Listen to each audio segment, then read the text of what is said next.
नमस्कार दोस्तों, स्वागत है आप सभी का आपके अपने YouTube चैनल मैथ हाईवे पर।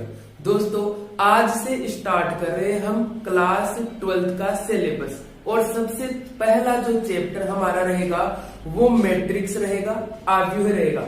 ये जो चैप्टर है ये क्लास 12th के साथ में आपके क्लास 12th के बाद में भी काम में आने वाला चैप्टर है। साथ ही साथ बोर्ड एग्जाम में ये जो चैप्टर है आपके लिए 8 नंबर का चैप्टर है, सबसे आसान चैप्टर है और साथ ही एक बार पढ़ने के बाद में कभी इस चैप्टर को पढ़ने की जरूरत पड़ती ही नहीं अगर आपने अच्छी तरीके से इसको पढ़ा है तो हम आज स्टार्ट करेंगे मैट्रिक्स। अब यहाँ पर बात आती है, हमने एक नई चीज इस बार ऐड ये की है कि प्रत्येक चैप्टर को पूरा होने के बाद में लास्ट का जो अपना लेक्चर रहेगा उस लेक्चर के अंदर हम जो नेवी, एयरफोर्स और एनडीए में जाने की इच्छा रखने वाले विद्यार्थी रहते हैं उनके लिए खास चीज हमने यहाँ पर ऐड ये की है कि प्रत्येक चैप्टर के एंडिंग का जो लेक्चर रहेगा उस लेक्चर में हम परीक्षा में पूछे गए प्रश्न जो अभी तक की नेवी, एयरफोर्स, एनडीए जैसी एग्जाम्स, डिफेंस की जो एग्जाम है वहां पर पूछे गए प्रश्नों की चर्चा करेंगे। साथ ही आगे आने वाली एग्जाम्स के अंदर जो क्वेश्चन आएंगे उनको भी हम सीखेंगे और जो लॉन्ग मेथड हम क्लास 12th में उपयोग में लेते हैं वो कंपटीशन एग्जाम में हम किस प्रकार से उपयोग में लेंगे उन सभी का सोर्स मेथड भी हम जानेंगे। तो सबसे पहले स्टार्ट करते हैं डेफिनेशन। आव्यूह की जो परिभाषा है वो परिभाषा क्या है आपके सामने सुंदर शब्दों में लिखी हुई है कि संख्याओं या फलनों का, फलन फंक्शन आप अच्छी तरीके से जानते हैं, यहाँ पर फलनों से मतलब उन फंक्शन से है जो वास्तविक संख्याओं को प्रदर्शित करते हैं। तो संख्याओं या फिर फलनों का एक आयताकार क्रम विन्यास क्या कहलाता है? आव्यूह कहलाता है। समझ में आया? अभी जो आव्यूह है ये दिखने में किस प्रकार का होता होगा वो हम यहाँ पर देखते हैं। तो आव्यूह को लिखने के लिए किस प्रकार का एक आयताकार ब्रैकेट बनाया जाता है और इस आयताकार ब्रैकेट के अंदर संख्याओं को लिखा जाता है। साधारण भाषा में इस आयताकार ब्रैकेट के अंदर जो फलन है, जो संख्याएं हैं अपने पास में, उन संख्याओं को यहाँ पर लिखा जाता है। तो इस प्रकार का जो परफॉर्मा अपने पास में बनता है उसको हम आव्यूह कहते हैं। इसके बाद में हम जानेंगे कि जो आव्यूह है उस आव्यूह को प्रदर्शित किस प्रकार से किया जाता है। तो आव्यूह को प्रदर्शित करने के लिए हम अंग्रेजी वर्णमाला के बड़े अक्षरों, कैपिटल लेटर्स का उपयोग करते हैं। तो आव्यूह को अगर प्रदर्शित किया जाता है, प्रदर्शित करने के लिए हम क्या करते हैं? अंग्रेजी वर्णमाला के कैपिटल लेटर्स का उपयोग करते हैं। चाहे आप ए के द्वारा प्रदर्शित कर सकते हो, बी के द्वारा, किसी भी कैपिटल लेटर के द्वारा आप आव्यूह को प्रदर्शित कर सकते हो। ये अभी तक की बात हुई कि आव्यूह को प्रदर्शित करने के लिए हम कैपिटल लेटर्स का उपयोग करते हैं। दूसरी बात अपने पास में ये है कि यहाँ पर जो संख्याएं लिखी जाती है वो तो साधारण हम गणित की संख्या 1, 2, 3, 4, 5 उनका उपयोग करेंगे। लेकिन जब अगर यहाँ पर फंक्शंस लिखे जाए, कोई भी फलन लिखे जाए, जैसे अगर यहाँ पर कोई भी संख्या एबीसीडी के रूप में लिखनी है हमें, तो वो हम किस प्रकार से लिखेंगे? तो जो आव्यूह होता है उस आव्यूह के अंदर की जो संख्याएं होती है उनको किस नाम से जानते हैं, सभी चीजें हम धीरे धीरे सीखेंगे। इनके अंदर की संख्याओं को अवयव बोलते हैं, एलिमेंट्स बोलते हैं। दूसरी भाषा में इनको प्रविष्टियां भी बोला जाता है। तो यहाँ पर देखो कि अवयव के अंदर जो हम फलन लिखते हैं, जो संख्याएं लिखते हैं, उनको हम स्मॉल लेटर्स के द्वारा प्रदर्शित करते हैं। जैसे मैंने एग्जाम्पल के लिए यहाँ पर लिखा है ABCD। तो कुल मिलाकर बात यह है कि आव्यूह को प्रदर्शित करने के लिए हम कैपिटल लेटर्स का उपयोग करते हैं और आव्यूह के अंदर संख्याओं को लिखने के लिए हम स्मॉल लेटर्स का उपयोग करते हैं। यहाँ तक की बात समझ में आई? अब देखो कि यहाँ पर ये जो आव्यूह है ये तो कैपिटल लेटर्स के द्वारा प्रदर्शित हो जाएगा, इसको तो हम सीधी सी भाषा में आव्यूह बोलेंगे। इसके बाद में ये जो आव्यूह के अवयव है, ये जो आव्यूह है इस ब्रैकेट के अंदर जो संख्याएं लिखी हुई है इनको हम किस नाम से जानेंगे? तो यहाँ पर ये जो संख्याएं लिखी हुई है इन संख्याओं को हम या तो बोलेंगे अवयव इसको अंग्रेजी में एलिमेंट्स बोला जाता है, या हम इनको बोलेंगे प्रविष्टियां। प्रविष्टियां इस प्रकार से। तो दो नामों से ये अपने पास में जाने जाते हैं। अवयव के अंदर लिखे हुए अंकों को हम अवयव के अवयव या फिर उनकी प्रविष्टि बोला करते हैं। यहां तक की बात क्लियर है। इसके बाद में अवयव से जुड़ी हुई अगली बात है अपने पास में अवयव की पंक्ति और अवयव का स्तंभ किसे कहा जाता है। तो यहाँ पर देखो कि जो भी अवयव इस प्रकार से, जैसे मैं यहाँ पर एक और अवयव इस प्रकार से बनाता हूं, जो भी अवयव अवयव में इस प्रकार से लिखे जाते हैं, जैसे ए और बी इस प्रकार से पंक्ति के रूप में लिखे जाते हैं, तो यहाँ पर इन अवयवों को पंक्ति के अवयव बोलते हैं। इसको बोला जाता है रो, पंक्ति या फिर रो।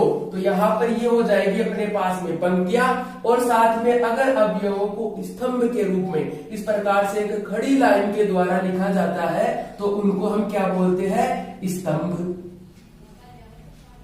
ये हो जाएंगे अपने पास में कॉलम, इस प्रकार से। तो यहाँ हमने दो चीजें और यहाँ पर देखी कि अवयव की पंक्तियां या फिर अवयव के स्तंभ किसे कहते हैं। तो जो पंक्ति के रूप में लिखा जाता है उन अवयवों को हम पंक्ति के अवयव बोलते हैं, और इस प्रकार से लिखे जाते हैं उनको हम स्तंभ के अवयव बोलते हैं। तो मेरे अनुसार किसी को भी कंफ्यूजन नहीं होगा। जैसे अगर यहाँ पर बात की जाए कि ये जो अवयव ए लिखा हुआ है, इसकी पंक्ति तो ये हो जाएगी ना, ये वाली पंक्ति हो गई इसकी, और ये वाली पंक्ति हो गई। तो इस अवयव के अंदर ये तो देखो प्रथम पंक्ति हो गई, और ये हो गई अपने पास में द्वितीय पंक्ति। तो यहाँ पर आपको ये भी देखना आ गया कि एक अवयव के अंदर पंक्तियां है जो इस प्रकार से होती है। पंक्तियों की संख्या भी आप आसानी से काउंट कर सकते हैं। इसके बाद में अगर ऐसी बात की जाती है कि ये जो है अपने पास में ये क्या है, ये है एक अवयव के स्तंभ होते हैं। तो यहाँ तक की जो बात थी अपने पास में कि एक अवयव की परिभाषा क्या होती है, वो भी मैंने यहाँ पर समझा और आपको अच्छी तरीके से समझ में भी आई होगी। एक अवयव को प्रदर्शित करते हैं हम कैपिटल लेटर्स के द्वारा, और उसके अवयवों को हम स्मॉल लेटर्स के द्वारा प्रदर्शित करते हैं। साथ ही एक अवयव की ये होती है अपने पास में पंक्तियां, और ये होती है अपने पास में स्तंभ। इसके बाद में देखो आप ये भी जान जाओगे कि ये पहली पंक्ति है, ये दूसरी, और भी अगर पंक्तियां होगी तो वो तीसरी, चौथी पंक्ति, ये पहला स्तंभ, ये दूसरा स्तंभ, ये तीसरा स्तंभ, आगे भी स्तंभ इसी प्रकार से आते रहेंगे। अब देखो कि एक अवयव को है कि किस रूप में प्रदर्शित किया जाता है। तो एक अवयव को प्रदर्शित करने के लिए हम अवयव को ऐसे रूप में प्रदर्शित किया जाता है, एक व्यापक रूप में AIJ, और ये होता है M गुना N। यहाँ पर ये थोड़ी सी चीज आपको समझ में नहीं आई होगी, क्योंकि अभी तक मैंने आपको ऑर्डर ऑफ ए मैट्रिक्स नहीं बताया। अवयव की कोटि के बारे में अभी मैंने आपके पास में कोई बात नहीं की। तो यहाँ पर देखो कि एक अवयव की कोटि हम बाद में पढ़ेंगे, इससे पहले हम ये देखते हैं कि ये AIJ का मतलब क्या है। तो यहाँ पर ये जो अपने पास में I लिखा हुआ है, ये I तो पंक्ति की संख्या को व्यक्त करता है, पंक्ति की संख्या को, और ये जो J लिखा हुआ है ये स्तंभ की संख्या को व्यक्त करता है। अभी तक केवल ये बात आपको समझ में आई कि ये जो I है ये पंक्ति की संख्या को व्यक्त करता है, और ये जो J है ये स्तंभ की संख्या को व्यक्त करता है। इसके बाद में यहाँ पर देखो कि अगर मैं यहाँ पर बात करूं कि ये जो है, ये जो मैंने आपके सामने एक अवयव बनाया है, ये A है, और ये जैसे यहाँ पर 4 अवयव आने वाले हैं। अभी तक आपको थोड़ा बहुत कम समझ में आया है क्योंकि मैंने अभी तक ये अवयव की कोटि नहीं समझाई। कोटि इसके जस्ट बाद हम कोटि पढ़ेंगे। तो जैसे अपने पास में 2 गुना 2 कोटि का एक अवयव है, इसका मतलब उसमें 2 पंक्तियां हैं और 2 उसमें क्या है, स्तंभ है। यहाँ पर थोड़ा सा ये देख लेते हैं कि अवयव की कोटि को कैसे जानते हैं। जैसे यहाँ पर देखो 2 तो पंक्तियां है और 2 स्तंभ है, तो जितनी पंक्तियां होती है तो ये पंक्तियां हो जाएगी और ये क्या हो जाएगा, स्तंभ हो जाएगा। तो इसकी कोटि को हम इस प्रकार से लिखते हैं, बाद में डिटेल से कोटि पढ़ेंगे। अभी तक ये जानो कि कोटि अगर 2 गुना 2 लिखा हुआ है, इसका मतलब उसमें 2 पंक्तियां है और 2 ही क्या है, उसमें स्तंभ है। ये बात समझ में आई। इसका मतलब यहाँ पर 4 अवयव होंगे, एक अवयव यहाँ पर लिखा हुआ होगा, एक अवयव यहाँ पर और एक अवयव यहाँ पर लिखा हुआ होगा। अब जो यहाँ पर अवयव लिखा हुआ है वो पहली पंक्ति और पहले स्तंभ का अवयव है, यानी कि ये जो अवयव है उसको मैंने ए मान लिया।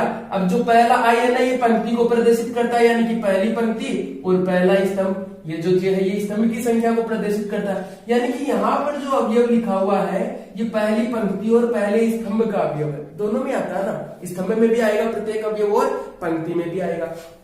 इसके बाद में यहाँ पर देखो, यहाँ पर जो अवयव आएगा ये पहली पंक्ति और दूसरे स्तंभ का अवयव होगा। देखो पंक्ति तो पहली है ना, दूसरी पंक्ति तो ये, जैसे यहाँ पर ये पहली पंक्ति है और ये दूसरी पंक्ति है, ये होगी अपने पास में पंक्ति, और ये है अपने पास में जैसे पहला स्तंभ है और ये है दूसरा स्तंभ। तो यहाँ पर ये जो अवयव आएगा, ये देखो अब पंक्ति तो बदल गई ना, दूसरी पंक्ति आ गई, तो ये आई की जगह तो 2 आएगा, क्योंकि आई है ये पंक्ति की संख्या को प्रदर्शित करता है। तो पहला अंक तो पंक्ति की संख्या को प्रदर्शित करेगा, तो ये जो अवयव है ये कौन सा हो जाएगा, 2 1, क्योंकि अभी तक स्तंभ तो पहला ही है ना। इसी प्रकार से यहाँ पर जो अवयव आएगा वो क्या आएगा, दूसरी पंक्ति और दूसरा स्तंभ आएगा। कुछ बातें आपको यहाँ पर समझ में आई होगी। ये हमारा बेसिक क्लास थी अवयव की, जिसमें हमने केवल अवयव के बेसिक नॉलेज के बारे में देखा। इससे अगले वाले वीडियो में हम अवयव की कोटि के बारे में देखेंगे। जब तक आप इसका अच्छी तरीके से रिवीजन कीजिएगा। यहाँ पर एक भी बात, छोटी से छोटी सी कोई भी बात अगर आपको समझ में ना आए तो उसको कमेंट करके जरूर बताइएगा। इसके बाद में अगला जो वीडियो रहेगा, उस वीडियो में उस छोटी सी बात को जो आपको नहीं समझ में आई उसको हम डिटेल से पढ़ेंगे, क्योंकि हम जब पढ़ रहे हैं तब इस तरीके से पढ़ेंगे, क्योंकि एक से एक छोटा सा छोटा टॉपिक और बड़ा सा बड़ा टॉपिक हमें एक ही बार में समझ में आ जाना चाहिए। अगर आप एक बार मैट्रिक्स नाम का चैप्टर पढ़ रहे हैं तो मैट्रिक्स से रिलेटेड पूरी चीजें पढ़िए, ताकि दोबारा जीवन में कभी मैट्रिक्स पढ़ने की जरूरत ना पड़े, एक ही बार में सारे कंसेप्ट आपके क्लियर हो जाए। तो मिलते हैं नेक्स्ट वीडियो में।